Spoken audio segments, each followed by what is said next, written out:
All right. So, you meet in a tavern. That's like all the time people use that. In taverns, there are a lot of drinks that party members normally have. My question to you is, do you guys have drinks that you've made up specifically in your world? Yes, I've had to because of you people. I've never DM'd. First of all, false. I do remember a one shot. Okay, Yes. you know what? We are not talking about that yet. No. So say you... That's some Okay. Patreon behind the pay gate type of content. I don't want to talk about it. Maybe I just, love alcohol so much that it's important to me. So, say you would possibly make a world. In your world, would you make special drinks? They don't have to be magical. Mm-hmm. They could. Points if they are, Okay, so I will say I have not told either of you this yet, but I did have an idea for a world, because this is my curse, being too terrified to actually DM, but having lots of ideas for worlds that you could DM in. And I thought it would be really funny to have like just a very kind of more lighthearted type of D&D campaign, a little easier on rules and stuff like that. But the world I wanted to create would have been like each country is themed. So like one is restaurant? Kind of in the sense where like this is the idea I had. This is wild. This is the Panda Express nation. No, coming off last episode, or the blatant racism of your world. How could you? It's just because I'm so dumb sometimes, but like this is the idea. I'm sorry. Basically, Yes, get it out. It's like Wollington, and it's all like knitting based things.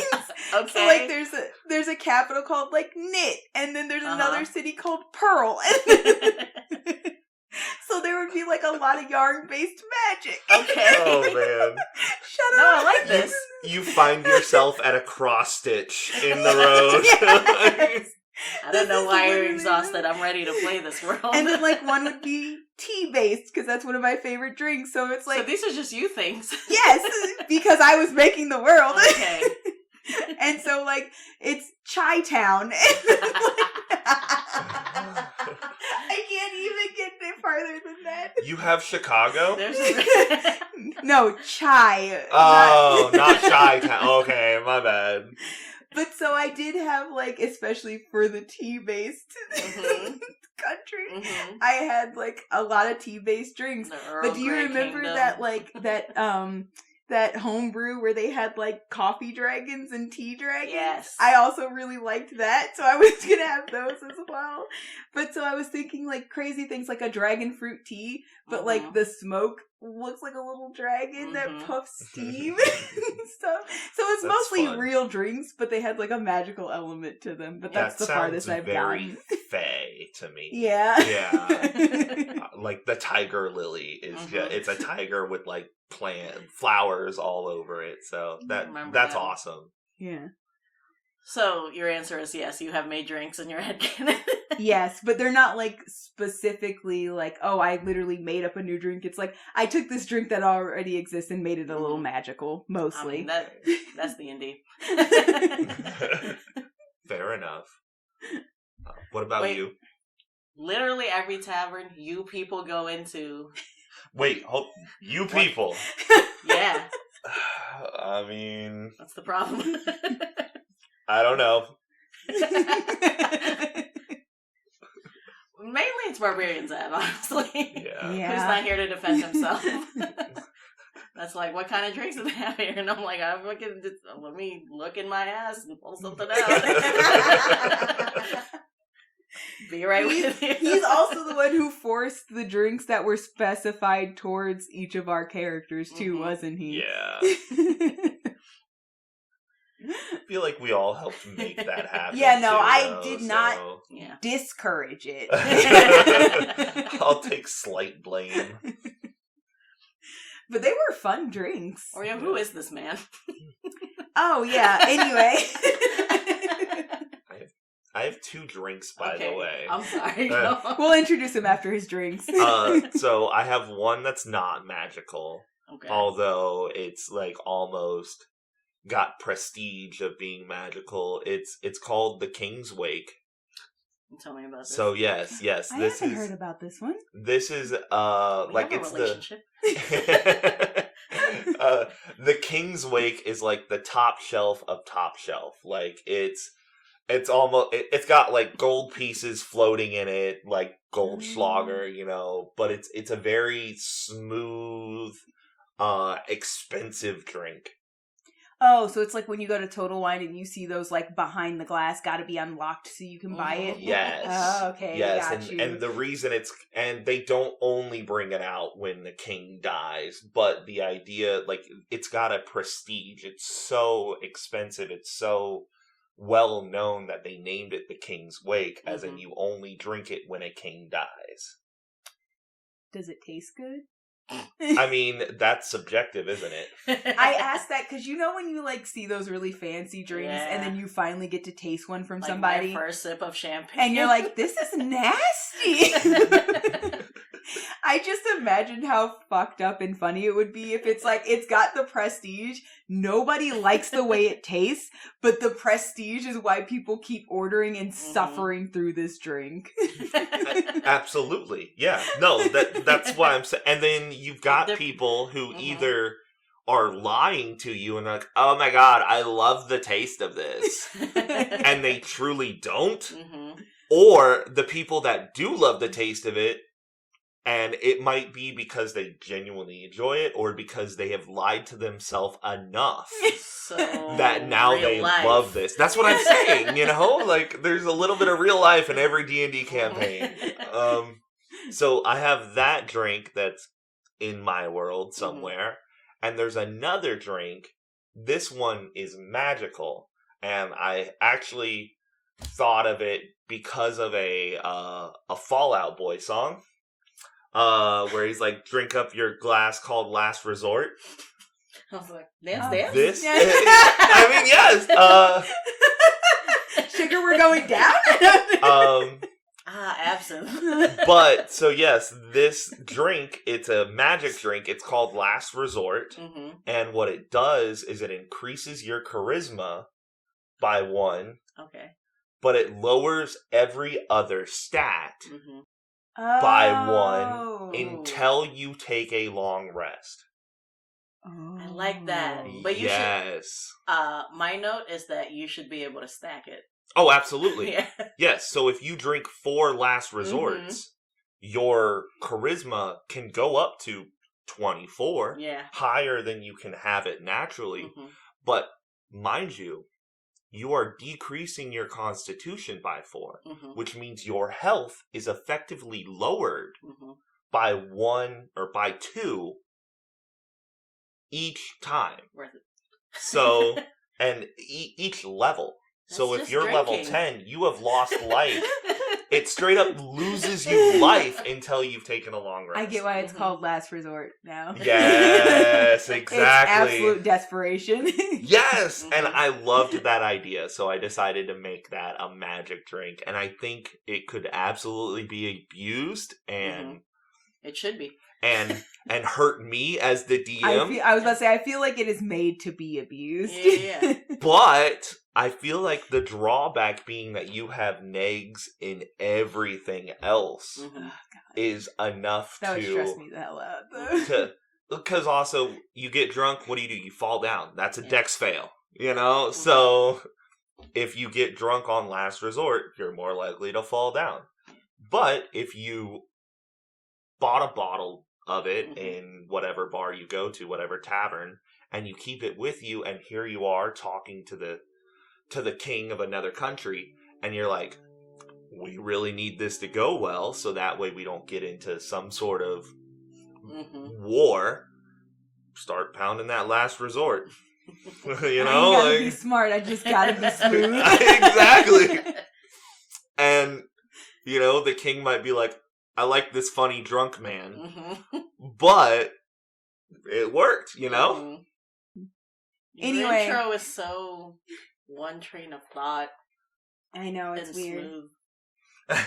It's very clear, Wild. concise. Anyway, this is my husband. Hello. You guys know him best as Hubby DM or Spidey. I'm a man of many names. Hi. He's here. Hi, how's it going? It's lovely to finally be on the podcast that has Allegedly dragged your me a favorite. couple times. Whoa. You know, Okay, first of all. It was mostly her. I thought we were united. I'm not going down with you. We were united. It's What Rogue happened to or Druid. Paladin? That's the name of the podcast. I can't believe you've done this. This is why I stab people in the back. They stabbed me first.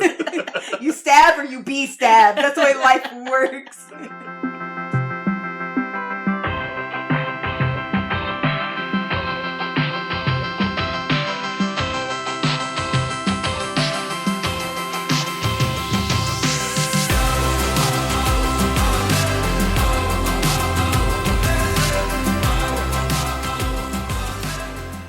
I guess I have to ask you, what is your class?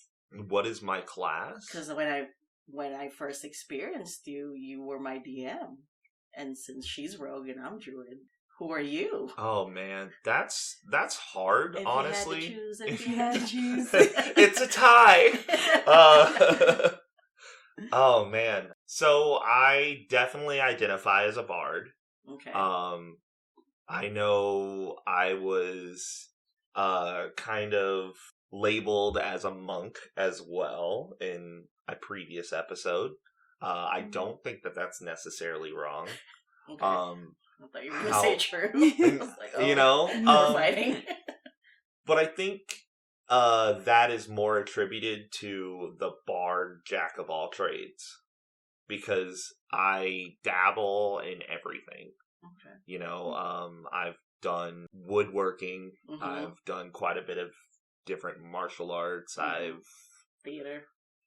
I did theater. I had a talent grant in college for acting. I Like the sports. Yes, I play mini sports. So I've blacksmithed. You know, Well, I guess you were also in band. Mhm. I play music. All right, I guess you guess. told me. So very much, and that's the wonderful thing about bards, especially in 5th edition. It's a little different in older editions, Mhm. but in 5th edition, if you have a decent ability to do something that you're not necessarily trained in, that's jack of all trades. And a DM really is just a bard, right?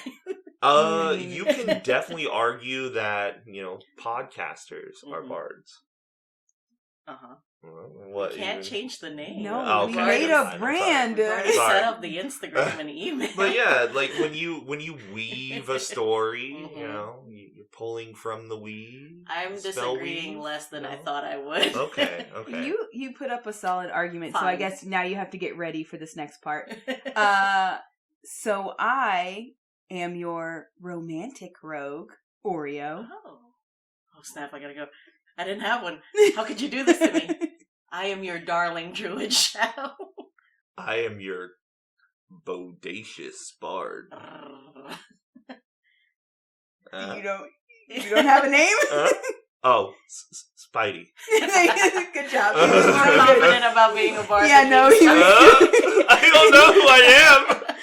That was great. Good job. Amazing. Welcome to the party. Thanks. It's lovely to be here. Oh, that was for them. I think technically it's also for you this time now. Yay! And this is Rogan Druid. This is Rogan Druid. Featuring our first Featuring guest Bard. star. So surprise! We have a guest. Are we addressing that we're in front of our live studio audience? We are now. And also, Barbarian Sav is here. He's just sitting there, though. Hello. Maybe you'll meet him one day. Disregard that. How do you feel about Electrum? There's only one right answer. It really gums up the system, doesn't it? Good job. Thank you. Good job. Stop right there. However... No. As an American... Why is that a sigh? Hold on! Maybe I just took a heavy breath. Why are you, like... I'm thought saying... that was for you? I'm saying, right, okay, so... Since we're American... I should not have asked. Since we're American, right? We don't use the metric system. Okay. Mm-hmm. Even though, arguably, the metric system makes way more sense, right? It's not arguable, it's factual. Yeah. Well, hold on. But... Just bookmark that, okay. We decided that we're going to use inches. Mm-hmm. So instead of going by 10, we're going by 12. Because that's what we want. That's what we want, 12. Uh-huh. But 1 foot is 12 inches, but we have yards, which is only 3 feet. And then, it's how we live, right?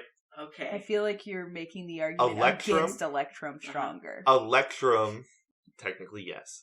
Electrum don't go by tens like everything else in the financial system of D&D does. Okay. So, first of all, fuck Electrum. Thank you. But I have some sort of, pity, I guess, on it. It doesn't have feelings, though. Okay, well, we're all talking about a world made up in our heads, so... Shit, you got me. At what point... You don't know that it doesn't, is what he's saying. I know you can animate objects as a bard, so maybe Mimic will never be an Electrum. Maybe I animate a piece of Electrum, and it feels cast out. Uh-huh. So... I'm sorry, if you Mr. animate Electrum. An Electrum, it will become a cursed item. Oh, God. Oh, my God. I'm not gonna lie, I think I kind of agree with that, too. You find out all Electrum are actually evil. See? Animated. Yeah, fuck you guys. I would play this campaign. That would be hilarious. A villain whose Everything whole thing we is hate. just we keep animating Electrum. It's just gonna be Andy Warhol as a paladin with an army of Electrum. It's an Electrum golem army. I'm not sorry I asked, but that's not why we're here. We're here to talk about Rub. I shouldn't kill you. You're the rogue. And yet you stabbed me in the back earlier today. That was one time. Did you say rub? Yeah, as in I rub you. Love, we're here to talk about... I was going to say, I don't know what you're confused about. Okay. Okay. Well, wow, you are committed to this united front. I'm trying to be. I mean, some people would say that rub and love are the same thing, but... Yeah, for having a man on the podcast. We never make jokes like this. Okay. He's like, first of all, I've heard your podcast. Maybe you are a united front. Yeah, so February is not only Black History Month, but it's also the month that Valentine's Day happens in. Yep. Hey. Also President's Day, but we're not having an episode about that. I'm not trying to get into politics on this podcast. Shut up. Anyway. Not this episode. Yeah. Not right now. God. But yeah, so... Political campaigns are fun, Yeah, and fantasy. Mm-hmm. Oh, only. Only in fantasy. Only in fantasy. Only when you're allowed to kill the corrupt ones. Yeah, that's nice.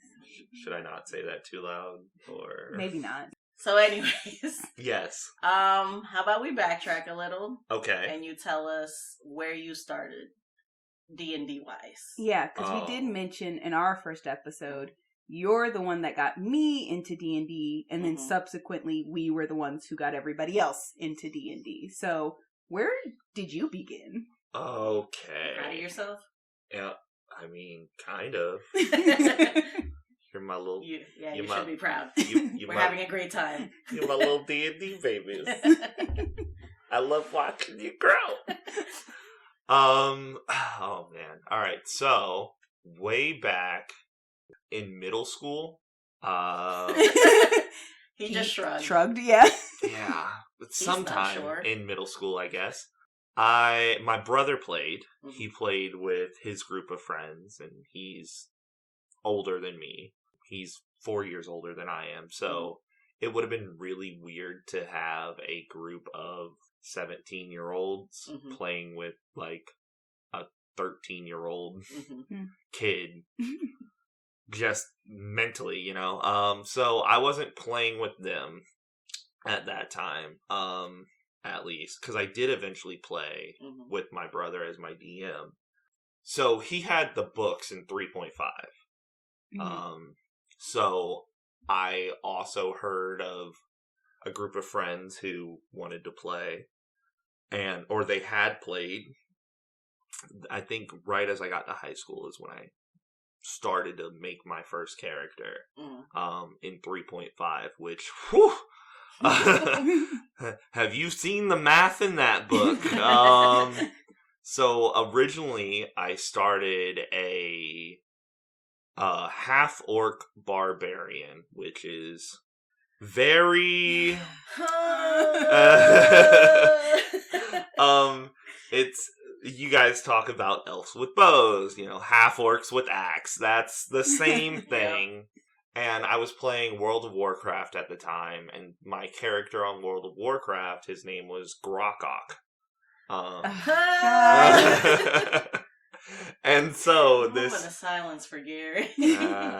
So this half orc barbarian that I created, and so I heard about multi-class. And so I was like, oh, I really like the big angry guy, but it would be really cool if he channels it into his fighting. So I tried to do monk as well. So he was going to be a half-orc barbarian monk. And like I said, it was really hard to make a character in 3.5. Especially having... You can curse on this show. Okay, that's fair. We can curse on this show? You guys get ready for the sailor mouth. I heard you hesitate. Yeah. I don't know what he was hesitating about. But yeah, it was just really hard to make a character in 3.5 with no prior help.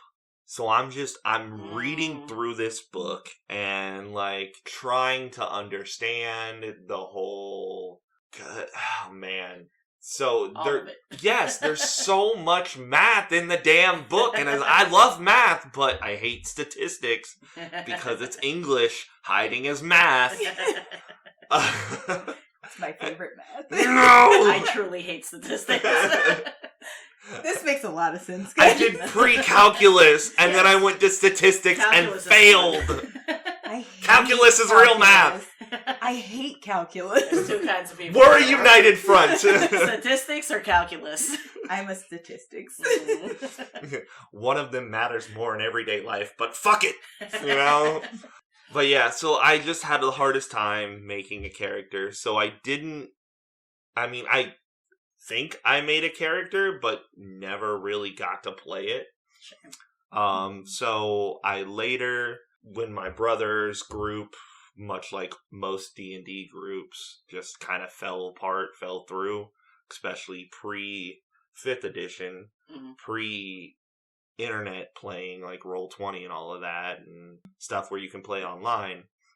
It fell through, so he decided he wanted to DM, and then me and my group of friends at that point had been about 16, something like that. So a little more mature, even though guys never mature mentally.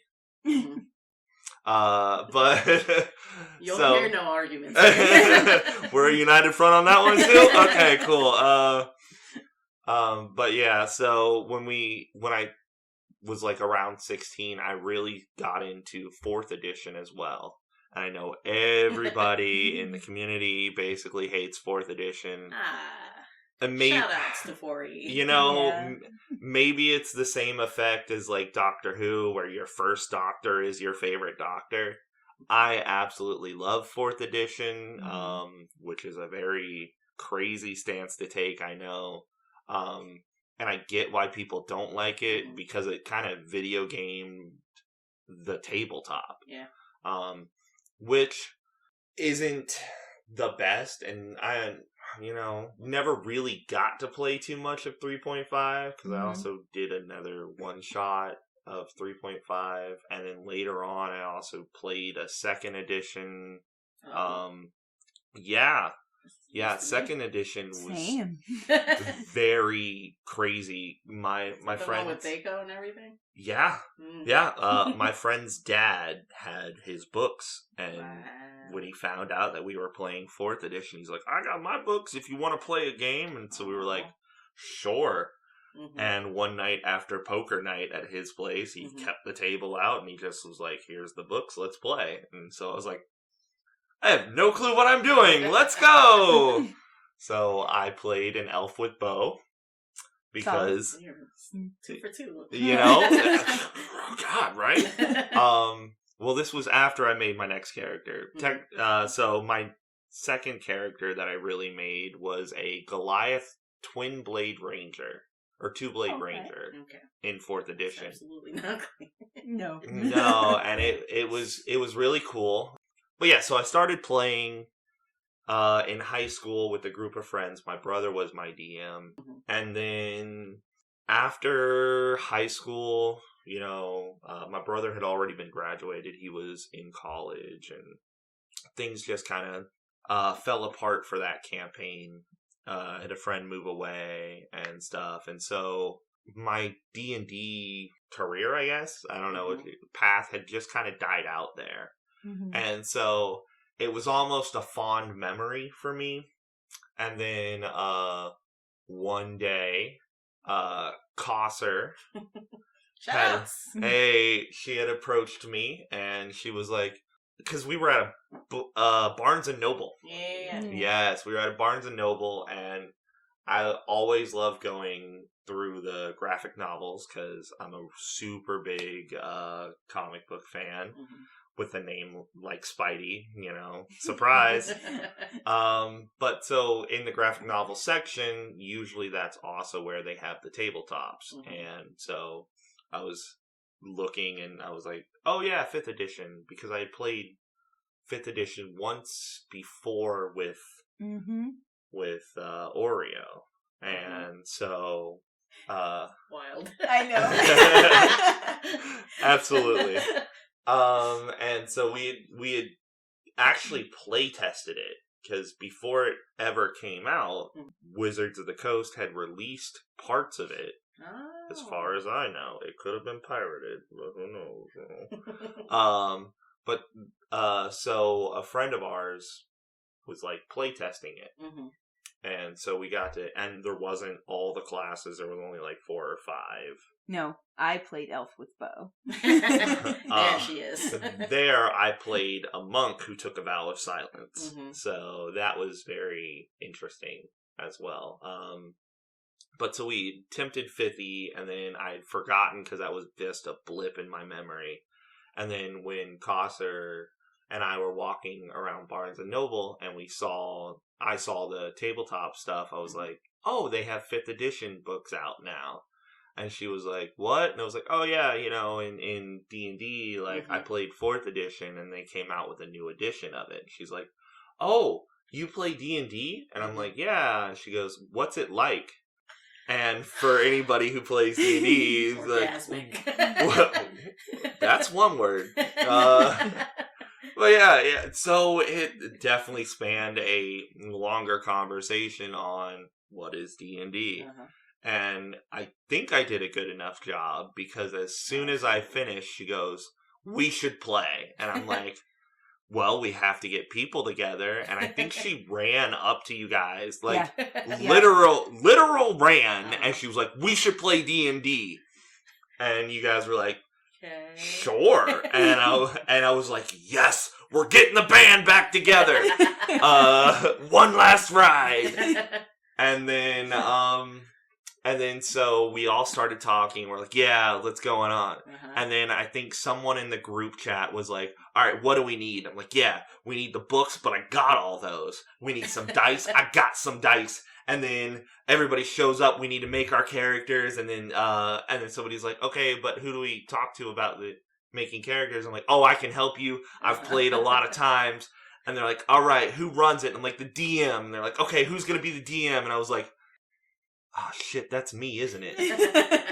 All right, I'll DM. And then, so I was like, here, I'll run a one-shot so you guys will know what it's like. And then, That was not no one-shot. That was not a one-shot at all. And then I ran a one-shot, and everybody was like, yeah, we loved it. When's the next session? And I was like, it's a one-shot. It only happens once. Otherwise, it's not a one-shot. And they're like, yeah. I don't remember any of this. And I know Cosser, and you don't remember this because you specifically told me. Well, you told me, you were like, I love my character. I would love to play my character again. And I was like, I believe you.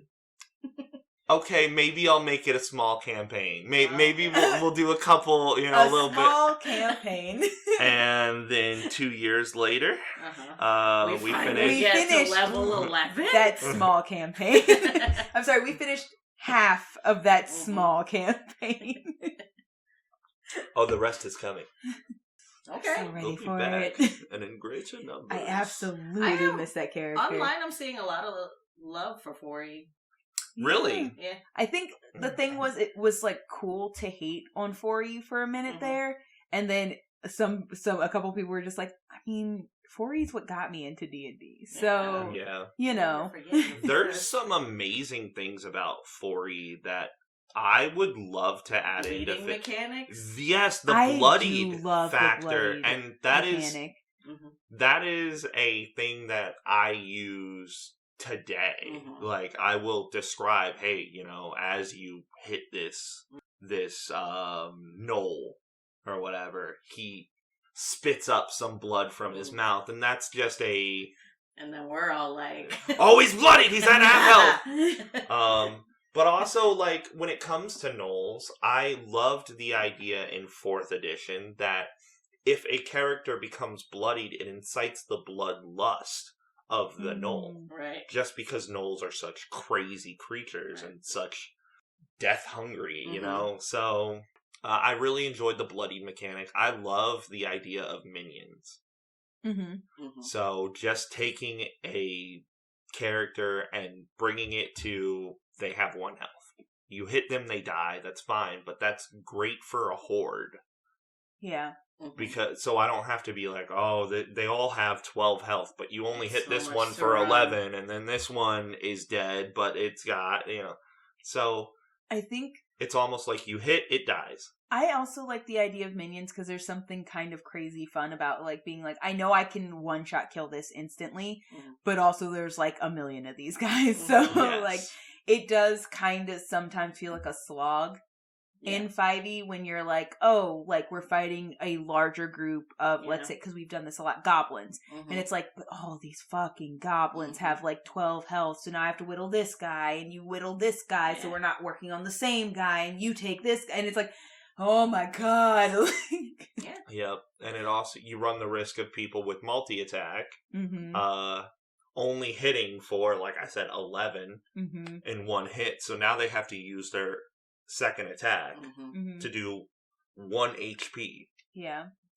I do like the mitigation of that issue with the cleave rule, where it's like, it almost feels like you're wasting your 1 attack on the singular health, so you're really overkilling. And I like that the cleave rule gives you the ability to like not waste that entire damage on this one creature that had 1 health left when you could also have been damaging another creature. Right. So I do think that's really cool, but I do think it kind of sucks to have to do the homebrew of the cleave rule when you could have just had minions instead. Yeah. It's official. Oh, it's is just it? optional. It is, it's an optional rule. I literally thought it was homebrew because we did not use it for the longest time. And then I heard it, God, where did I hear it? I don't remember. I first heard it in Ad Pod. That's probably where I heard it too. Mm-hmm. He said we use the cleave rule, and then he explained it, and so I thought it was like this is a commonly known. Perfect sense. Yeah, this is a commonly known homebrew thing, and I was like, oh, okay, sure, yeah, I'm about it. Well, there's a lot of fun rules in like the least read book in 5th edition, and that is the Dungeon Master's Guide. And obviously, as you can tell, I am not a dungeon master, so I've never picked up that book because I didn't really want any of the extra information. Yeah, well, I just roll with it. That's where you get the Oathbreaker Paladin stuff like that too. So if I've definitely seen. If you don't have D&D Beyond, you would have to go into that in order to figure it out. Or I literally didn't know that's where that came from either, because it was in. Yeah. I think so. Oh, really? Yeah. Okay. Yeah, and then also, I can't remember. I think it's in the Dungeon Master's Guide as well. It gives you the template on making your own like playable race. Oh. And it gives you a template on taking. In there. It gives you a template on book taking a monster from the monster manual, because I want to say in 3.5 you were able to play like a gnoll or a troll, even or not a troll, an ogre. Yeah, an ogre, because they had like half ogres and stuff like that. I think you can play gnolls now also.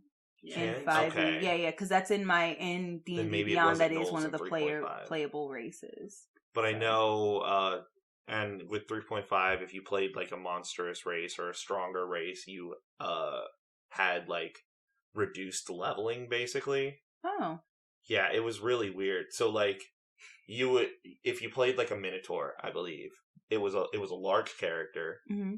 So, and it hit harder just because it was a large character, which kind of makes sense. You know, a large character would hit harder with a mace than, say, a gnome would. Right. You know, even if the gnome had 20 strength, it doesn't quite make... So, in 3.5, they were like, yeah, if you're a big race, you know, whatever, you'd be able to do this. But in order to make it more balanced in their minds, they would have you start out at level 2 or level 3 or something like that, depending on how strong the race is. Mm-hmm. Because even in 5th edition, we have races that are stronger than other races in general. Mechanically, of course. So they would start you out at like level 3. So you would never be able to reach max level because you would always be 3 levels behind people who started out at level 1. Oh, okay. Yeah, 3.5 honestly sounds crunchy as hell. Absolutely. I personally love crunch. Fair. Yeah, I mean, it's a vibe for some people. Yeah. That's fine. Yeah. I'm solidly way more about the role-playing aspect, so the story of it, but... crunch is in, like, there's a lot of numbers. Maths. In it, yeah. You know? Like I said, I'm a statistic, so... Yes, come at me. But 3.5 was very big on power gaming. Yeah, because there was a way to like deal 1,000 damage in one swing. Jesus Christ. Yeah. That's wild. You know, I guess, and so power creep was real in 3.5, and some people are afraid that it's happening now in 5th edition as well, especially with the introduction of psychic stuff. So it is a fine line. Some people, and it's all about your play style, but some people love power gaming. Some people are like, these are the rules, and if I use these rules in this way, I can do this amazing thing. And some people are just like, yeah, I'm a barbarian with like 10 strength because he just used to be an office worker who had anger management problems, and he lost his job, so he's super upset, and he's like, you know, I'm gonna go adventuring, you know, and so that's my character. You know? Honestly, I love that character. And that's the wonderful thing about D&D is the play styles can be drastically different, but both fit in the same campaign. As long as you talk. I can't help it, man.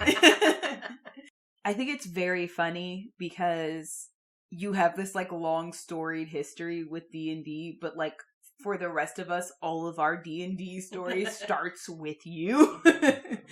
You're like, yeah, all this stuff in like middle school and high school, and we're like, so end of high school, this tall white guy with D&D knowledge comes along. I have approximate knowledge of many things. But it is news to me that you haven't had like a full blown campaign before us. Like, no, yeah, you just kept missing. You know, like, that's actually because even the things that we had been in before this then got presented to what is our current party. mm-hmm. I remember like 2, 3. See, now y'all are doing what? But I remember like statistics. United front over here. That's fine. Rogues work better alone, so. But they don't have to. Do you want to talk? You know? No, we don't talk about my feelings. Who hurt you? Yeah, no.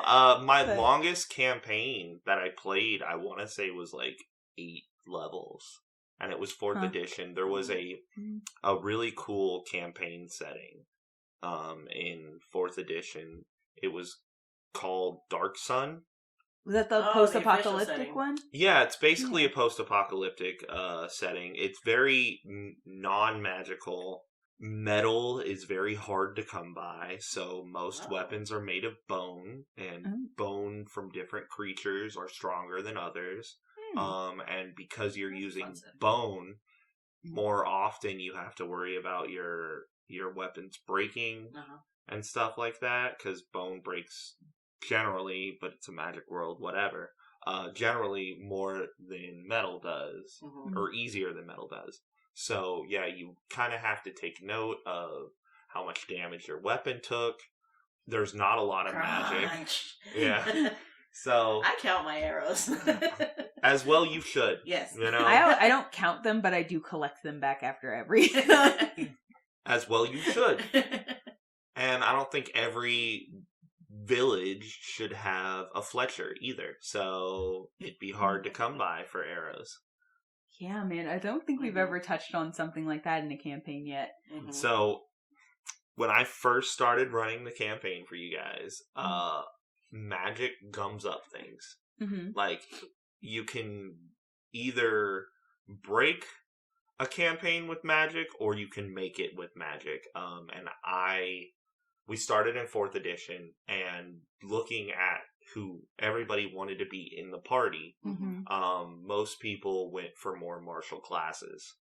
So yeah, look at that. So you being the only druid, the only spellcaster, because rangers didn't technically have magic in 4th edition. They just did really cool things, and you could take a subclass that would give you magic, but that wasn't the one that appealed to Cosser. So she wanted to be the 2-blade ranger.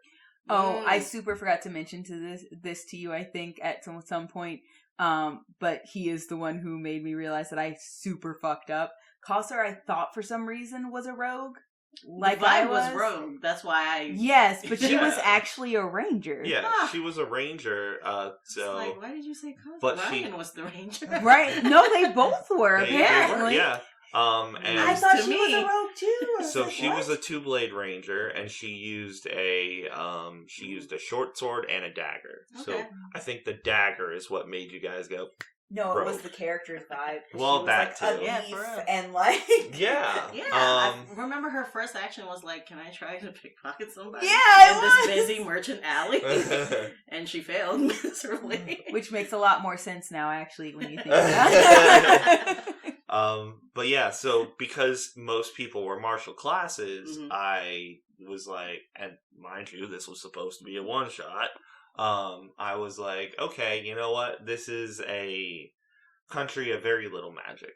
So, and I was like, you know what'll make it easy too? Only humans. Like, this is a human country with little magic. Just as vanilla as I could, just to make it easy for non-D&D players to grasp D&D. Okay. So Good we're choice. all pretty accustomed to humans being them. Speak for yourself. Fair enough. But yeah, so I figured that wouldn't be too crazy, and also you would have fun being different. If you decided to Not be, like say, your yeah, exactly.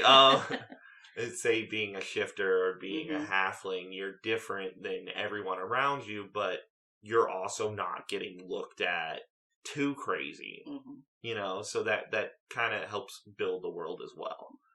Because since you're not getting looked at it too crazy, that means that the people have seen Mhm. that before. And don't go out of their way to try to murder you. Yeah, exactly. Yeah. You know. It worked.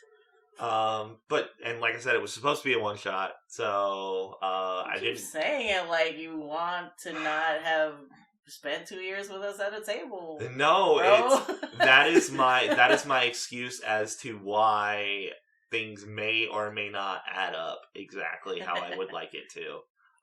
So once we Mhm. decided to start, just basically dive head first and make it a campaign, I then had to build the entire world during the campaign, which is not how I enjoy doing it. Right. I have DM'd before in 4th edition, which a friend of mine gives me slack for all the time because I said my one rule basically was no shard mines. Mm-hmm. Because in 4th edition, shard mines are the biggest bullshit that there are. Okay. They don't need to sleep. They don't need to eat. They don't need to breathe. Okay. They have telepathic speaking, so they don't need to know languages. So without sleeping, eating, breathing, every single survival problem is not one for them. Anyways, fuck shard mines is what I'm saying. Yeah. And so, yeah. Nothing. There are a lot of DMs who have a lot of hard and fast and solid rules, so the idea that, like, you can't have your one rule, which is no shard mines. And it all really depends on what game you're trying to play. Yeah. And so that's the wonderful thing about D&D is no two campaigns are the same. Even if you're playing a written module, no two campaigns are the same. Yeah. Our Lost Mines of Phandelver is not the same as someone else's because it's not the same characters, it's not the same players. Truly, if we played that module twice with the same table, it still would not be the same at all. Yeah. And, you know, like, I trust you guys not to metagame, so you would accept whatever happens in the module as the first time. Just having different characters playing that would be a different game. So the games I enjoy playing, games I enjoy running at the very least, I enjoy having some sort of survivability. Because that very much plays into the exploration pillar. And yes, and it's the least represented pillar in all of D&D. And as a DM, I try my best to make sure that it is involved. Because that's honestly what world builds more than roleplay. Exploration is more important because otherwise you're just a bunch of really cool characters fighting in a blank room. So you're saying thank you for always asking what the NPC's name is? Absolutely not. Absolutely not. That's what I heard, though. Nope. I thought I was the one with the hearing problem. No, I hate that, and I have to have specific charts now in order to have random names. Otherwise, you get Philip and Philip and both beloved NPCs. Yeah, well, you know, and William and Bjorn and Also, I don't see what the problem here is. I just The start bandit looking cat. at bees. These are regular human names. Absolutely. I know at least 12 Billups in my life. But yeah, so the threat of the world killing you, like you not having food to survive, helps build realism in our magic world. Yeah. So I hate the idea of a character not needing to sleep, eat, or breathe off rip. Like if you play a warlock in 5th edition, you can take the certain invocation to where you no longer need to sleep. Great. I am all for that. You and I have no... Exactly. You have built your character up to where you're able to take a certain invocation that allows you to no longer have to sleep.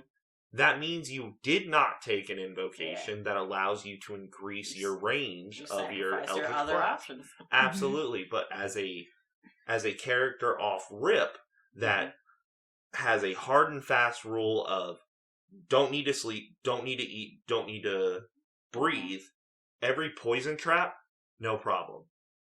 Also, the whole telekinetic talking, that destroys role-playing as well. So it's not only just the exploration pillar, it destroys role-playing because now you meet a group of grungs, right?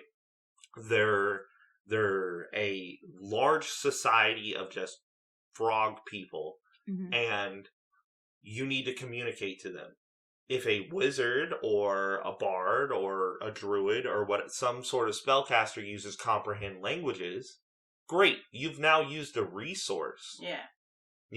And they're rewarded for stalking that spell. Absolutely. That is a reward. Whereas telepathically, if you just talk to them, well, now that kills a whole social encounter. Yeah. You know what? I think that's one of the things I like about 5th edition is they do have, I think, feats and spells that allow you to speak telepathically. But I think there's also even an evocation for warlocks that allows you to speak telepathically. But what I love is that they always specify they have to be willing. So it still forces that role playing because if they don't know you, they're not going to let you into their mind, which makes a lot of sense. So they're not, I don't know you. They're not going to let you into their mind. So you're not going to, it doesn't matter that you have that ability. They're going to stop it in its tracks and you still have to have that conversation or suss out how to communicate with them. And I think the idea of being like, no, you can just do this. You can just force yourself into somebody's brain and there's nothing to stop it. And you just automatically get that conversation now is a lot more frustrating than being like, you can try. It doesn't mean you're going to be able to do this workaround. Consent is everything, kids. Yes. When you first started talking about it, I thought you were talking about a monster because you were like, they don't need to eat, sleep, or whatever. And I'm like, okay, that's things we see all the time in the monster manual. No, you were saying playable race. No, it's a playable race, and crazy. And said earlier, I understand that there are some races that are inherently stronger than others mechanically. So, like, I have a character that is an Aarakocra, however people decide to say. A bird thing. Bird person. They're able to fly. So that is something that you always need to let your DM know. Yeah. Because if you are designing encounters to be like, all right, so you're walking next to the mountain and you look up and, oh, there's the MacGuffin that you need. What? I was going to make a bad joke. About MacGuffin? No, I was like, why would you need a Scottish person up there? I'm sorry. Help me! Help me, laddie! So you've got someone up there. Whatever you need for whatever you're doing is up on the top of a cliff. Vertical. That is now a non-issue. A challenge. Well, it would be a challenge for any party. They're like, okay, well, I'm going to use athletics to climb. Oh, I've got a grappling hook. And so that's now a challenge that you have to deal with on figuring out what to do as Aarakocra, you're just like, I fly up there and like, cool, you got it. You know, like it's that quick. Yeah. But and so that would be really hard for a DM if they had planned this to be a, 30-minute block Mm-hmm. of, all right, my party is going to get together and figure out how they want to do this. Instead, it's like, my character flies up, cool. Instead of 30 minutes, it's 30 seconds. Yeah. And at a certain point, that's respect to your DM. Mm-hmm. Just letting them know, hey, this is what I want to play. And if a DM says, hey, I don't allow them at my table, yeah, it sucks. You don't get to play the character you want exactly, but and then so you can go back to the drawing board. Mm-hmm. So, and that's fine. Mechanically, flying is a very difficult thing to overcome as a DM. Sometimes the main thing is you got to think of, hey, what goes up must come down. So a way you kind of limit. Like how you fucked my final boss. Hey, not my fault, I did allow it. But yeah, so also my character that I played at the Aarakocra Rogue Monk, got hit in the air, got dropped to 0 hit points, bam, fell down, immediate death save fail. Right. So, like, that's rough. Mm-hmm. Or, depending on what house rules you play with, your DM could say that whatever you're fighting is a battle master fighter, or say a gunslinger fighter. Which I know has a wing shot. Oh. And say, bam, he clips your wings, you now drop 60 feet per round. Mm-hmm. Well, if you're up 50 feet, you drop to the ground, there's 5d6 damage. Just like that. So there are ways to, like, limit it, hinder it. But you can't blindside your DM. But yeah, don't out of respect, you let your DM and also the other people at your table know what you're thinking about.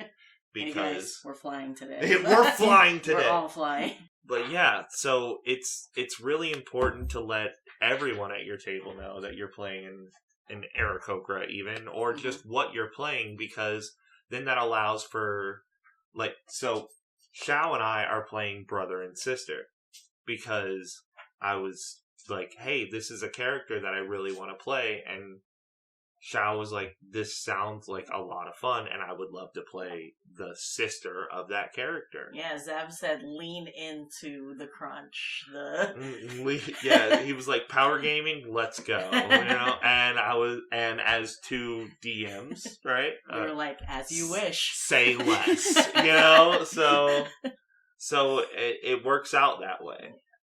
Yeah. And I really wanted to be your sister because that was our first time playing together. Yeah. Both players. Exactly. First time that we were both able to play next to each other. So I loved leaning into it. Mm-hmm. And so far I'm having a great time with the chemistry. Yeah. The dice are like ridiculously playful with us as siblings. Absolutely. It's always one more. It's always a difference of one between our roles. And we're similar yet very different, and I love it. I'm really enjoying that. I really enjoy playing a character connected to another person. I think that makes it easier for like first time players too. Yeah. Oh, for a first time player, absolutely. Or a less experienced role player. Yeah. Even if they've played well and above many times, there are power gamers that come from 3.5 that are now coming into 5th edition that, because of the stories or because of just the DMs that they played with, they very much played power. Played like, oh, I'm a big guy with a big axe that does a lot of damage, which you can warp into a character, personality. But if you have a hard time, if that's a hard pillar for you to experience, having a connection at the table can really help you. And RP is huge at our table. Absolutely. Yeah. But when you said that, I can help but picture like somebody coming from 3.5 and just being like, "Why is everyone doing improv now?" This is our game. Quick, grab the fish. Like, but yeah. So for me personally, I'm a very big role player, but I also really enjoy power gaming to a certain extent as well, because there's something about seeing a large number that makes you feel good. Oh yeah. You know, so if you're like just trying that hit of adrenaline, like, delicious. I go to swing my sword. Is that a 76? Yes. That's like, a 37 hit. You know, that. Oh man! And even if it's not exactly on your dice, seeing a large number on your paper, being like, yeah, I have a 24 armor class, makes you feel good, you know? So, something about power gaming, I totally understand, you know? And I also totally understand role-playing, and I really love exploration as well. Something, the reason Breath of the Wild did so well is because it was such a world. Same with Skyrim. Just sandbox. Yeah. It's a world that you get to explore, and I know so many people, honestly myself included, that have never finished the main story of Skyrim. Spent over 100 hours in the game. Like, easy. But I've never finished the main story just because side quests. You know? Like, I go to a new village and somebody needs help eradicating the rats out of this dungeon. I'm like, okay, cool, I can help you out. Well, this dungeon isn't exactly a dungeon, it's more of a tunnel. So you come out the other side and, what's on the other side? More side this quests. More expansive world. Like, so I totally get exploration as well. And so I absolutely love the 3 pillars, and it's very hard for me to pick which one is my favorite. But I can tell you I started out as a power gamer, and I've been called, you know, I've been called a rules lawyer. By whom? By other people. It definitely. So I really enjoy having limitations and finding a way to be the most optimal in these limitations. You know, so like, even, like I said, so I did wood crafting before. So if you only have 4 feet of this 2x4, you know, finding the best way to get the or a 4-foot square of like plywood, finding the most optimal use of this 4-foot by 4-foot square, but still getting all of the pieces that you want out of it. It's like a puzzle. Absolutely. Hey! I can't believe you right now.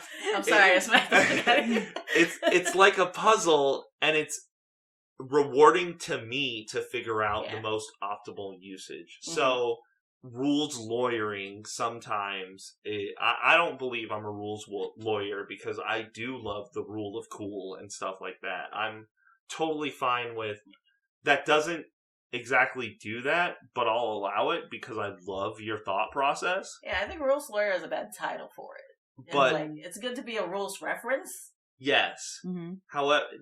However, I feel like we all agree that these are the rules. We're playing the same system. These are the rules. So, if these are the rules, I can therefore do this. Right. And I understand the lawyering behind that. So, I don't personally feel that I am, but if somebody says I am, it is what it is. To go back to Breath of the Wild, I did play that one, and I think it was very D&D in that you could go right after the first part, the tutorial or whatever, you could go to the final boss fight. Yeah. Technically. You can make your way there. You can stumble into like things that are way out of your level. And so some DMs love that. They love like, you guys want to go into the next country? That's fine. There's nothing stopping you. There just happens to be a green dragon there. Good luck, It's just Or, populated with retired level 25. but some DMs are like, so railroading isn't necessarily the best way to say it, but they guide. Yeah. Because they'll say, okay, you want to go into the next, country over? That's fine. Now it's a young green dragon. Mm-hmm. Even though I planned on a green dragon being there, but you guys are only level 8. It's more like scaling. It's not guiding. Exactly. It's not railroading. It's like, okay, well, I'm just going to downgrade this thing to scale to still be a challenge, but also not be impossible for you guys to possibly defeat, which I get. Like, that's fair. I'm not opposed to being railroaded if you don't, just fully take away my agency. Yeah. Agency is important. I think every DM has to, on a level, do some sort of railroading is the lie of it, but it's more like, okay, you can go left or right, whichever way you go, technically that thing that needs to happen in the story quest will happen, but you have every ability to decide which direction you go. Right. We decided to go to left. What happened if we would have gone right? I don't know. I'm not going to tell you. It's the same thing. Because sometimes when you're starting a story, it's very hard to connect everyone together. Right. Because you have 3 to 7, if you're crazy enough to have 7 players, 3 to 7 different stories. Right. And to bring them all together in one movement is definitely hurting cats. But if you have, like we did, pairs of 2, you only need to find a reason for 2 different viewpoints to go in the same direction. Right. So that helps the DM start the story. So much. It also really helps the players work together. So I said it earlier, my character is a bit abrasive. That's nice. A bit. I take offense to that. If my character had been really abrasive. blurring that line. Hey man, we are the same. We are Legion. If my character was too abrasive, there'd be no reason for the other characters to want to work with me. Exactly. So I would just either fade out.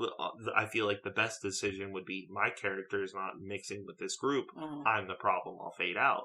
Or other players would be like, my character would never work with this character. I'm going to leave. So avoiding that, your character my character's sister, is a much nicer, less abrasive person than my character is. However, my character will never say that. But mentally, I know. But, so the other characters at the table really enjoy your character as far as I know. I am just the baggage that your character carries. So, and yes, I have knocked this in my little flaws box on my character. I walk around. Noctis. I walk around with this jerk. And it also allows for my character's story arc of eventually becoming a tolerable, at the very least, character. Hopefully. Hopefully. And I don't have to make it work in hyperspeed. Just so that way the party can move on. Yeah. I've been enjoying the story so far. Even where just having downtime, my character is abrasive, but you understand where he comes from mentally. Just the reason he's so abrasive is because of his background, and he's actually doing it out of some sort of messed up mentality. Yeah. In general. The world made him like this. And that's something that I love too, is the way that the role play is working. It is building the character in the other players' minds, not only just the world, you know? I feel like we're skirting around the fact that your character and Oreo's character, do I want to say hate? They absolutely don't get along, and they are clashing a lot. Yes. In the story. Yes, they are. My They clash a lot. character does not hate her character. He just sees her as needing some help. Which is I believe her incredibly character is seeing absolutely patronizing and condescending. Yes. And that is not how my character sees it. But what I love is that we have two experienced role players at our table to where the two of us can butt heads in game, right. but we both realize as players out of game, that's not really how we feel. Yeah. I think it's very funny because it is very much like, okay, my character has sussed out Xiao's character. My character knew the other player's character that was my friend, so obviously I understand how that person works. Mm-hmm.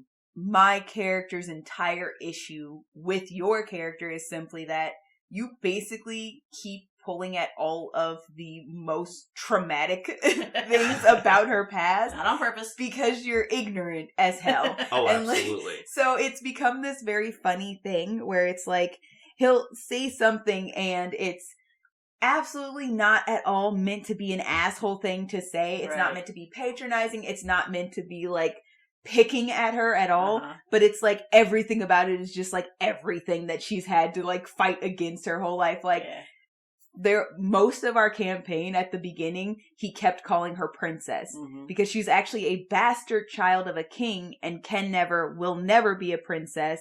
And that's something that her essentially evil stepmother picked at for her. It felt like such an insult, such a slap in the face. And so she kept saying like, I'm not a princess. I'm not a princess. And he's like, we were like, you're the child of a king that makes you royalty. You're a princess. And it was like a conversation where she was like, hey, don't call me princess. That's not how it works. And your character, Xiao, was like, okay, fine. What do you want to be called? His character is like, but you're a princess. And she's like, I will kill you.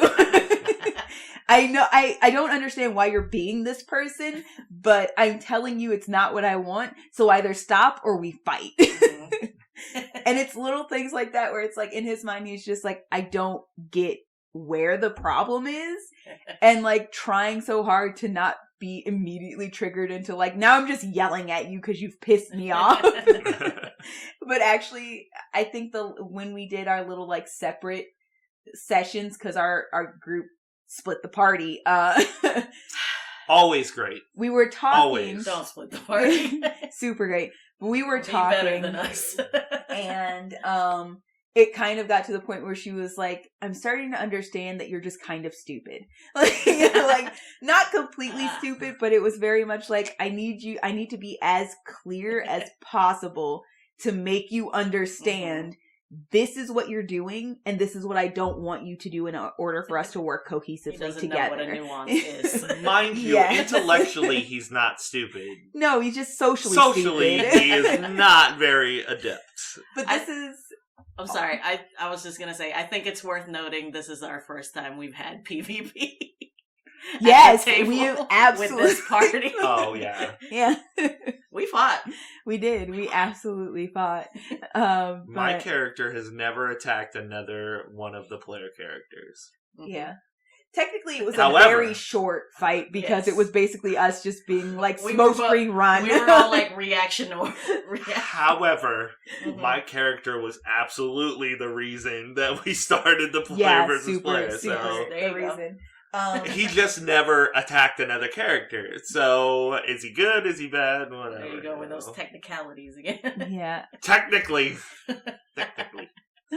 But I also think that's interesting to note because this is not our first time being players at a table together. So we have had a couple of different dynamics that we've played out, which is very interesting for players who have an established relationship outside of the game. Because I do find that a lot of people will have problems where it's like, oh, we've had the dynamic of I was your player, you were my DM. We've had the dynamic of we are both players, playing characters who have different opinions about each other. So at this point, we've played characters that don't get each other but don't dislike each other, characters that don't get each other and don't particularly like each other, and characters who started off with, going back into that established relationships at the beginning, started off as best friends. So like we knew and enjoyed each other's company, right? And there's something very interesting about doing that, because I do feel like there's a level where you get, either you start blurring the lines and people's actual feelings start getting hurt because they don't know how to separate character from player. Sure. Or the expectation is built that like, oh, because you're in a relationship, your characters are probably also going to always end up in a relationship. And I find these particular characters are very funny to note, because technically we're replaying something that never happened but happened. Based on the storyline of the campaign. And in the original timeline of this campaign, our characters were supposed to somehow end up going essentially like an enemies to lovers dynamic. Yeah. Currently, the way we're playing through now, it truly feels like they will at most end up friends, which is also very funny for me. You know? At best. We'll see how it goes. That's one of the things that I absolutely love about D&D. Is due to dice rolls and role-playing, things can change well off of what you originally intended. Yeah. So you could be like, yeah, I'm about to be a badass. I'm about to throw this dagger, and then I'm going to hit the guy in the eye, and then I'm going to take him down. And then I'm going to dive in, grab the dagger, and throw it at someone else with my, I'm using my first attack, then my movement, then my second attack after grabbing the dagger, and then you're like, yep, you rolled a nat 1 on the first one. Like, cool, that was my last dagger. There goes that plan. Or like you said, accidentally set a forest fire. And now what do you do? Who thought lightning could do that? Crazy. So I absolutely love that about D&D. Yeah. It's very fluid in storytelling. And the dice tell the story. So I really enjoy the aspect of building character relationships actively. Yeah. So in that campaign that you were talking about, we were told the ending of the campaign. Yes. Which is a very unique way of telling a story. So we were told the ending of the campaign. We were told of that campaign the first time. Yeah. And then we were told that this big bad has managed to do time manipulation and bring us back in time, and now we're replaying the campaign. We don't know exactly what happened, but every time that a key note is hit, we roll a history check to make sure, or to see if we remember, if we get, deja vu. Right. Which is very cool, and I'm enjoying it. So, you and I, Oreo, already know that our characters somehow the first time made it to the point where we were in a relationship. As characters, we are enacting the way that our characters would react to each other. Yeah. Which is not very beneficial. But I'm enjoying it. And a key part last time, in quotations, in the campaign happened where both your character and my character did not remember. However, my character's sister, which is me, which is Xiao's character, got deja vu of what happened last time and was like, no, that's crazy. But is it though? And so... Love? So she started to just kind of like be from the side, staring creepily. Yeah. Just squeeing to myself. But she's got very high stealth, so we don't know what's going on. So it's very funny because now what's happening is kind of instead of what was just like a weird natural progression, somehow the original timeline, where it was just like something obviously changed between our first interactions and the end of that campaign, where we found an understanding that led to a connection that led to something more. Yeah. This time we have an active side party working towards that ending, while everything we're currently doing is fighting hard against that. We're trying to survive and like defeat evil or whatever, but we're just trying to be little cupids over here. But once again, with the wibbly wobbly, timey wimey stuff, you never know. Maybe that's how it happened the first time, type thing. So where she was like, I think I kind of like them together. Yeah, exactly. It's she's like, oh, those two will never work. I must make them work, you know? Just pulling strings back here. So it's very interesting. Yeah. And I think it's worth noting that this works well, especially the abrasive relationship you guys have, because you're so experienced as role players. Yeah. And also refer back to our episode about session zeros and their importance, because like you said, sometimes it's hard to see where the lines of like, oh, we were just in the moment in the game, and no, I'm not actually upset with you. I think that also helps a lot too, because I will say, this is not a perfect science at all. There have been times where like disagreements we as a couple have had before, entirely separate from D&D, have ended up becoming a thing that, because our characters were going through that same thing against each other, it became more of a real argument than a D&D character argument. So like, prime example, these two characters, we are acutely aware that the whole thing about them is they are water and oil. Like, they just don't really mix.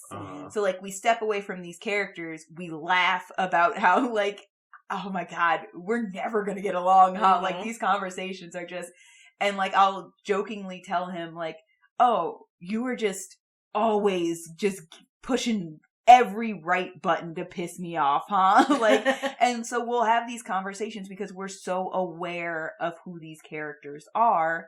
But going to a different pair of characters, that we've played with each other, both as players before, were the ones that your current campaign is. She's looking at me again. Yeah, where my character, we've mentioned Zan a couple of times now. My character was a... this one. Yeah, my character is a former slave. Your character, Hubby DM, is your character is essentially a royal. Like, in her mind, at least, there's no difference between, like, being, like, an under royal, like, you know, lord or whatever, Earl, sorry. And, like, essentially just being the same as, like, what she saw as, like, the royals, the slave owners, those kind of, like, machination dealing type people. So our characters were okay, but also fundamentally there were some things that, like, just did not work correctly. And we've essentially managed to build characters who have enough of a fundamental understanding of each other now where we're friends, or at least building a friendship. But there was solidly a time where we were having a very specific argument that just happened to coincide with a real life argument in the game. And so we literally got into an argument and everything we were saying was in character, but we literally stepped away from that session and we were like, I'm mad at you. Like, now I'm just mad in general. So, and then we were taking our dog on a walk afterwards, and we just kind of like hashed out the entire conversation, why it meshed from like real life to in character to real life, and like it just became like, and Earl is so many steps down from a king. What are you talking about? He's a lieutenant first. But I think that was also so important for us too, because it's like, you need to realize when you make that mistake of like not seeing the conversation for what it is in game with your significant other, because like I said, I've seen so many horror stories of people just like getting to like legit arguments and like relationships going sour and stuff like that because you don't have a fundamental understanding of what it is to step out of whatever and whoever you are outside of the game and just be the character you are in the game. So like we've had our characters have relationships with other people. We've had our characters have relationship with each other. We've had our characters fight with each other. But none of that correlates to our personal relationship, or at least it shouldn't. Like I said, we had that one time where it did, and we stepped back and we were like, this was a mistake. Yeah. We should not have crossed that line, and the especially reason at that the table. happened was because, just like everybody, I have pet peeves. Something that bothers me in real life. And one of the things that makes characters so real is they also either have pet peeves or they do things that are within the character.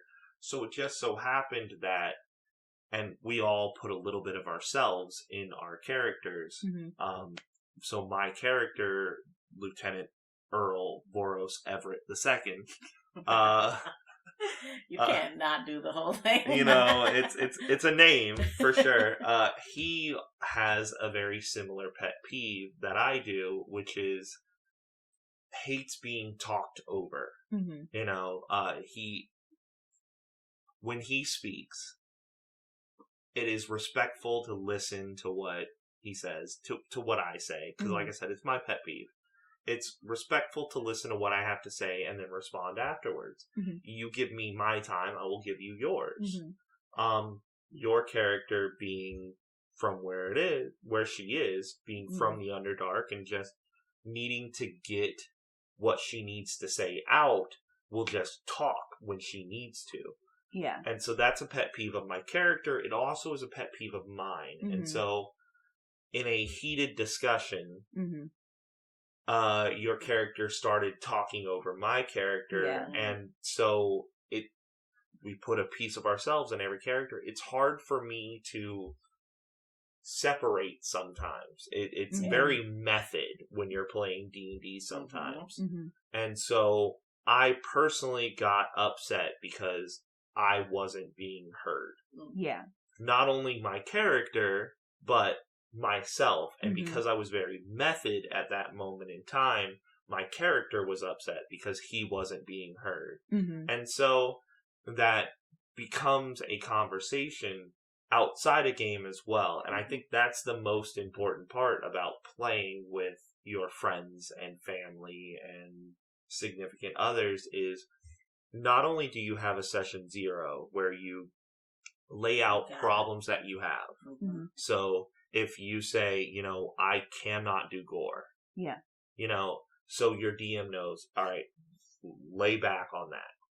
Definitely not going to do body modification, body horror, anything like that.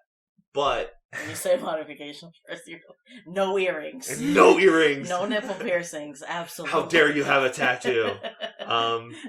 No, so you make sure that you take that into account at session 0, but it's also very important to have a post-session check-in. Oh, yeah. And it doesn't have to be all right, we're going to sit here and talk for an hour about our feelings, but legitimately sit there with your friends, because once you've spent 4 hours with a group of people once a week, twice a week, or once a month, or once a month, even once every other month, once you've spent upwards of double-digit hours with someone, you start to get some sort of relationship.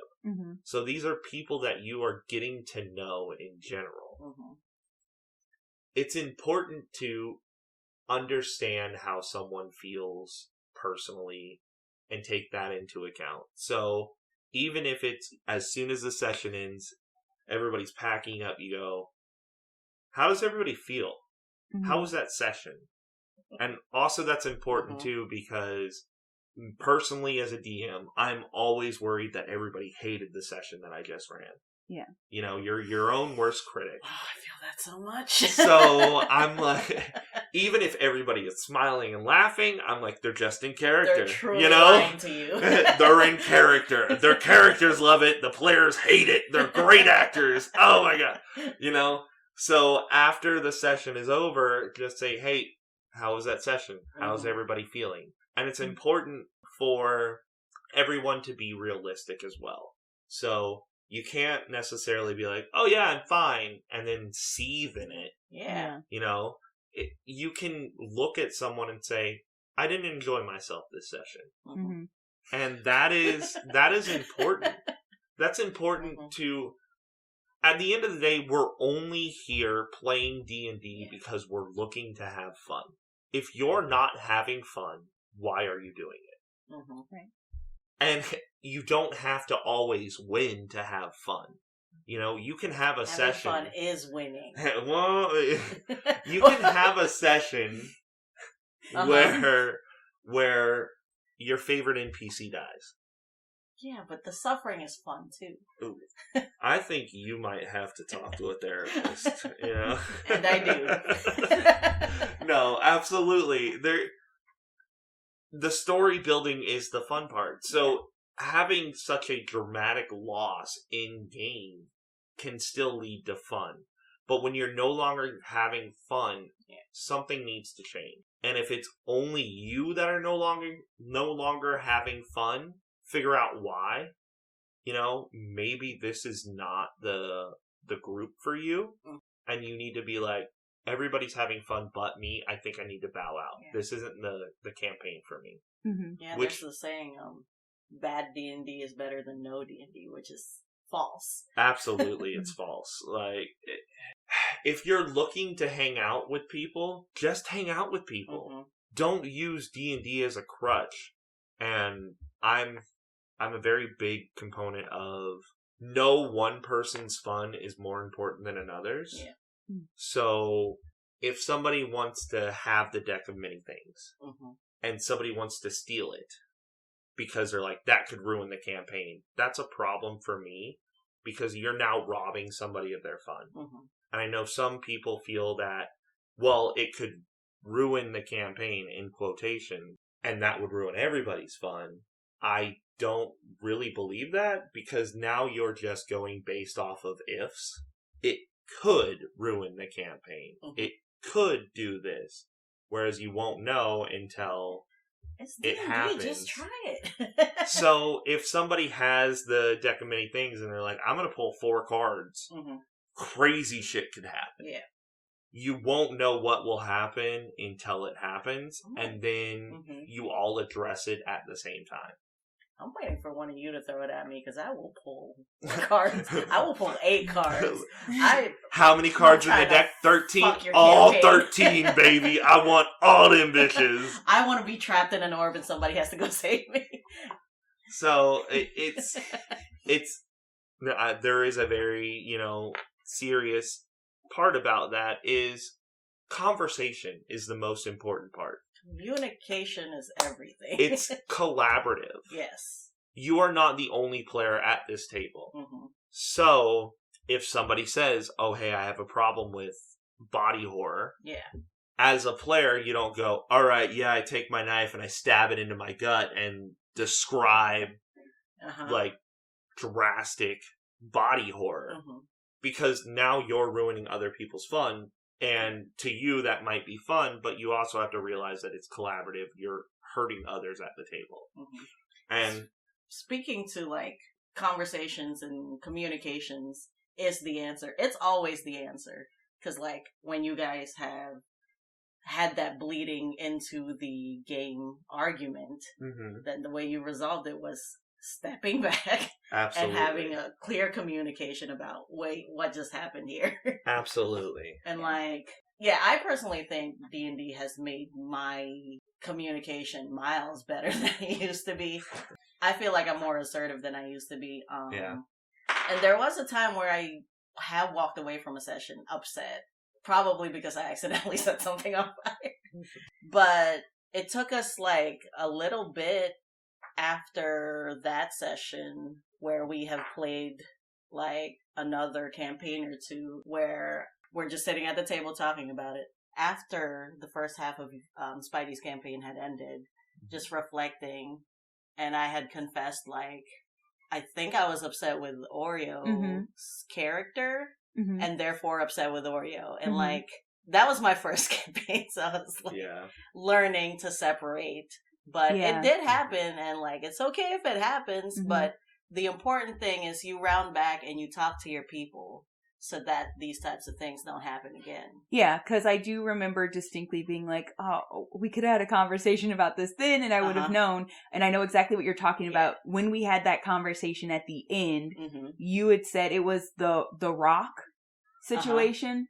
R-O-K, not R-O-C-K. No, or Dwayne Johnson. Is it R-O-C? R-O-C. You're Is talking it R-O-C? about Yes, the bird. The bird. The yes, bird the creature. R-O-C. I knew it's minus one of the letters. Yes. But... So, once again, can you tell I've never paid attention to anything DM related? I don't even know how to spell these monsters. But it's yes. clearly in the monster manual. The thing I've never picked up, thank you. But if you played a druid, you would. That's true, but I have not. Well, actually, I have. I just didn't play a druid that was wild shaping. So, but there you go. Basically, I had been teasing you because this was like the 5th time you had set something on fire while we were all in the area. And like at that point, as a character, Amma was like, bitch, if you don't stop setting me on fire. But like don't also walk into the fire. At that point they had established a friendship. Yeah. So like also, and you'll note this, like this is kind of also the way she tried to reestablish her relationship with her brother. She is a very teasing because she doesn't know how to be like soft emotionally. So that's kind of how she establishes a comfort level with you, is it's like, oh, we're just gonna like tease each other a little bit. So like she was like, every time you do the lightning thing, you make the fire, and the fire keeps killing us. And like, I thought you, so I think what specifically happened is, I was like, I thought you said you wanted to keep the bird alive because you had set the nest on fire and accidentally burnt the bird alive. And I didn't know that you as a player were very upset about accidentally killing this creature. Yeah, because I'm like, well, I'm trying to be a druid here. And then, so as a character, I was teasing your character about accidentally burning the rock and you alive. had no idea. And I had no idea. And then we walked away from that session, and like, I just like kept going, no clue what was going on.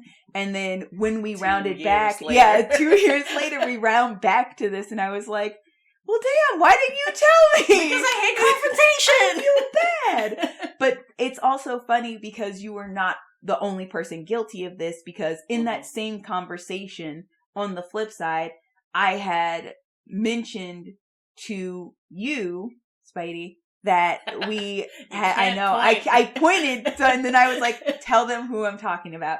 Earlier than that there was a time where it was like, this was a little bit later in the campaign. Oh, it was the first time that, because of how angry my character was getting, you had awarded, I guess, me a level in Barbarian instead of a new level in Rogue. And it was the first time I raged, because I was having this very emotional moment in campaign. My brother had just gotten possessed. My character already kind of felt cursed. And so like, she felt really bad. She was angry. She was like, I just can't be around people. Everything I touch gets ruined. And like, I got to go deal with this myself. And then you guys were like, well, that's stupid. We're coming with you. And then my character just had this like giant emotional outburst of like, you don't understand, like, my entire life, this, and this. And like, you don't know what it's like to go from, because our characters technically early childhood was very similar. Your people were very nomadic. So you slept under the stars and like all this stuff. My character's family was a part of a traveling circus. So my character also was very nomadic for like the first 5 years of her life, slept under the stars, had a very open, fresh, like, the country was my home type of lifestyle. And so she was talking about like, you have no idea what it's like to go from like seeing the stars every night to having a cement ceiling and 4 very confining walls around you. And then like, and I think it was just because you had no idea how to handle the situation.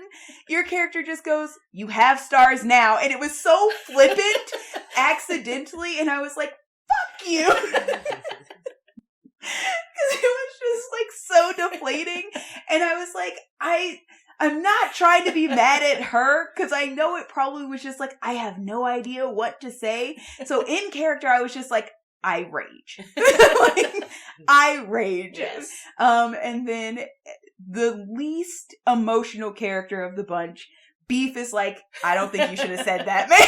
And like, Confiner, I don't know what to do. And then like, outside of character, I was like, I understand that you truly did not mean to be like flippant, but I am so upset with the reaction I got to my like actual emotional outburst as a character. Mm-hmm.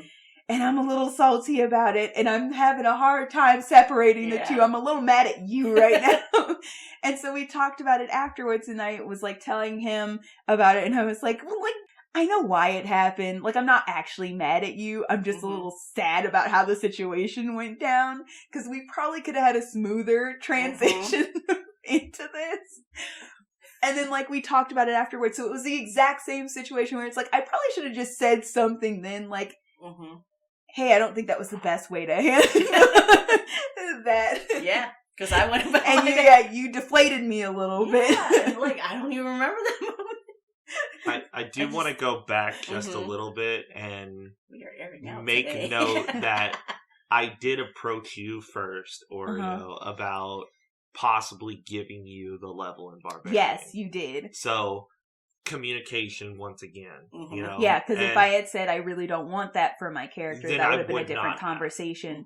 Absolutely. But you came to me and you were basically like, I've heard about this thing that DMs will do sometimes where, depending on if your character is being played differently, like they might say, I think you should actually take a level in this or something like that, or I think you should switch something or something like that. And you were like, your characters, a lot of your reactions, especially currently with everything that keeps building up, have become very like anger.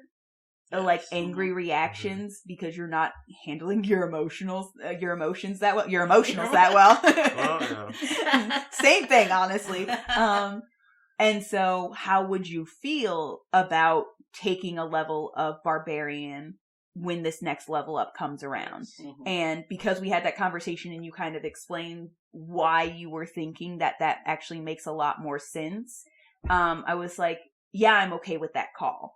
And that's interesting to me. I will also say we've also had a conversation about me being like, in the interim, I would like to work to lose that level of Barbarian. And I also enjoy that aspect because it does, like, you played a character that seemed to be starting to go into rages. So it makes sense for that to happen because of how my character was being played. And as somebody who very much enjoys role play, kind of dictating things about your character, it made perfect sense and I was absolutely down for it. But I also like that you gave me the leeway of when I came to you and was like, hey, I do really want my character to end up full rogue. Is there a way for me to slowly start working away that level of Barbarian? You were like, absolutely, we can have that conversation. And so I do think, like, I think I would have been more mad if you had just been like, oh, it's time to level up. You get a level in Barbarian. Yeah. No choice. Yeah. And so to tie it all in again, that's communication and that's agency. Yeah. It's your character. You tell me you're not enjoying something, I will work as a DM to stop it. Exactly. So if you're no longer enjoying the idea of playing, 9 levels of rogue, 1 level barbarian at that point, I'm totally fine with you working, and I love the idea of roleplay wise, you getting together with a character to bring it back again. This NPC that I have made, who is a reflection of my very first character, because this is my very first long running campaign, Brockok, the half-orc barbarian monk, who has honed his anger from him being barbarian into his monk levels. So he has found a way to deal with his anger. So he's teaching your character how to deal with your anger to then phase it out. phase out the barbarian and add that back into rogue. Mhm. So I really enjoy that story arc Yeah. as well. And so I'm happy that you enjoyed the idea of playing the story arc of your character as one level barbarian and the arc of losing it. Yeah. I am a slut for like not just straightforward level 1 through 20. Yeah. This class, this subclass, because like the story happens. Yeah, the idea of that's 350 experience, next level. You know, I enjoy the idea of milestones. Even if it's not necessarily pre-planned milestones, even if it's just like, look, you guys haven't leveled in a while, you've been doing a lot of good shit, you know what, take a level type thing. No, I meant like, for example, in NADPOD, something happens in the story where Caldwell's character changes his subclass from like, Oath of the Ancients to some other paladin, because I don't know them, because I don't care. That's cool, because I'm not at that point yet. He's still Oath of the Ancients. Yeah, and also in Dimension 20, there is a moment, I'm so sorry, just spoilers everywhere, where a character basically loses all of their subclass features, and they're just like this basic class. Yeah. And they're classless for like a session or two. And I really enjoy those moments of like, let's really fuck up your mechanics because this is such a big part of your story. Yes. Yeah. I'm so sorry because this is another spoiler. This also happens in Critical Role. Literally all the la la la la la. I'm not going to get into any specifics, but essentially a character loses their class. Like, not super loses their class, loses a lot, like most of the features, if not all of the features of their subclass. And then they go through a full transformation process, and they don't actually end up at the end of it in the same class anymore. Yeah. So it's like, it was a wonderful moment, not just for the RP of the character themselves, but also actually the group and the way they've proved and solidified their relationship to each other, and how down for each other that they were, how committed to this friendship and this party that they were. It was an absolutely amazing moment. From what I know, you're not there yet, so you don't know what I'm talking about. I'm not. But that was vague enough that you shouldn't have any idea what I'm talking about still.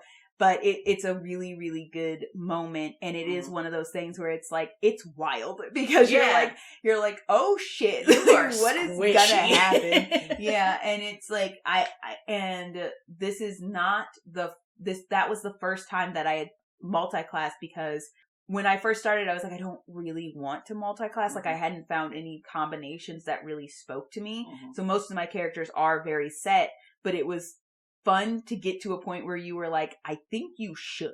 Like, based on how you're playing, this actually makes the most sense for you. Instead of being just like, oh, well, if I build this and this together, these are going to be crazy strong. And then I started dabbling in multi-classing again in your current campaign, because my character was like, I am struggling to really only fight for this one thing. I need to find something else that draws my connection, because right now, honestly, the surface is like wild and scary and confusing, and it's kind of just as deadly as where I was before. So I'm not really getting the connection. And like, you've tasked me with something because she's a warlock, but like, I'm losing a lot of steam to fight for this in this current situation. And then as the friendship started solidifying, and then we met a druid for the first time ever, and actually saw like grass and flowers and stuff, like, she's experiencing the beauty of the surface for the very first time, really, because all she'd seen is like ice and snow and cold. So that's when I ended up taking our next level up a level in Paladin, with the intention to go into Oath of the Ancients. I know. See, I don't hate Paladins. Paladins are a good class. Oath of the Ancients, because we're no longer hearing from him for the rest of the episode. All right, that's fair. One, that is a very common elf subclass of Paladin, which also solidified her connection to finding the other elves, the surface elves that she actually was. And actually she had recently found her family on the surface too. And then also she had finally found what it is about the surface that everybody's like, this is what I miss. This is what I love. This is what I want back. And she was like, oh, this is why all these soldiers are fighting so hard. This is what the surface can be. And I love this. This is worth fighting for. And so that's when I took my level of paladin and Your actually started. motivations changed. Yeah. Did you hold yourself back from making something worth fighting for reference? No. Okay, I felt it stick in Girl, your throat. we're fighting for. But yeah, you can talk. It's fine. Okay, cool. Because I can sing too. Not well, but I can sing. I'm not allowed to talk. I think we gotta wrap it up here soon, gang. Yeah. Communication is key. Check in with your people. Don't wait 2 years. Right. We normally do morals at the end of episodes, right? Yeah, the lesson here is talk. Talk. Which is a little hard for some people, but Yeah. you also have talk emotions. to yourself. Like, Yo. check in with your own character and be like, why are you upset right now? Is it something about why I'm upset with my life right now? That's deep. Yeah. And That's important. if you are upset at that point, of your own life, things going on in your own plate, like, know that. Know what's going on with you personally, because you don't want to bring that to the table. You don't bring work home. You don't bring home to work. You don't bring life to fantasy. Yeah. Unless you need to. I would say, because the thing is, D&D can absolutely be a great way to work through your things, but know that's your intention going in. Don't go in thinking like, oh, this is full escapism, and then bring your shit into the game and you need to be prepared mentally to actually work through those things. Absolutely. So just be aware, set your boundaries, basic social things. Yes. Which, I'm at the age that I am, and, I feel like the past 5 years have been leaps and strides through the first 15 years of, socialness. Yes. Fair. Of setting boundaries, of making your expectations known, and being assertive when something does bother you. Yes. Etc. So that's the lesson. Thank you for coming. I was just about to say, I want to thank Spidey, our resident Hubby DM, for stopping by. Our collective husband. And yours now too, Party. Why, hello. It's been a lot of fun having you. A formal thank you for introducing us to D&D. You're very welcome. Even though I've thanked you so many times. You're very welcome. And on air, thank you. Yeah. I'm so glad for you being reliable so that we can play. Are you telling me to show up more on time? I'm just saying. I'm always working on it. 7 o'clock is 7 o'clock. Not 7:05. Clearly, what was you were it? Not raised in a Filipino household. What was it? From Falcon Winter Soldier, where he says you can be late or you can be early. Pick one.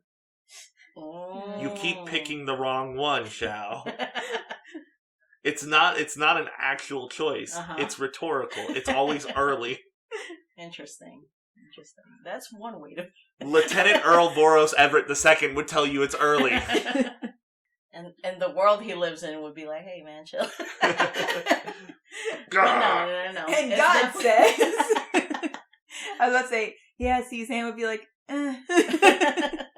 Internal screams. But yes, thank you for coming.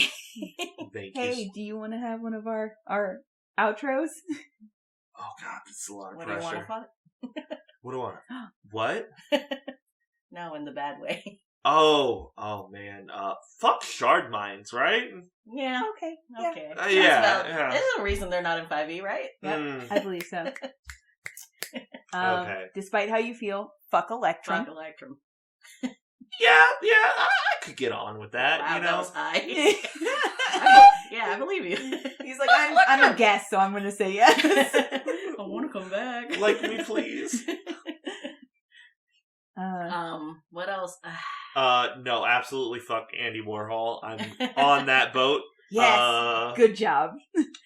And Paladins. I feel like our opinions change on Paladins depending on the day. Oreo has confessed she is playing some level of Paladin, so Look, I like Paladins. I'll refrain this time. Yeah. It's okay. We had with shard Paladins. mines, so we did 3. We are okay with Paladins. All right, that's not an official statement. He's a guest. He doesn't speak for us. But yeah, other what than he says that, doesn't reflect the ideals and views of Rogan Podcast LLC. Fair. All right, say bye to the party. Bye, party. Bye, party. Bye, party.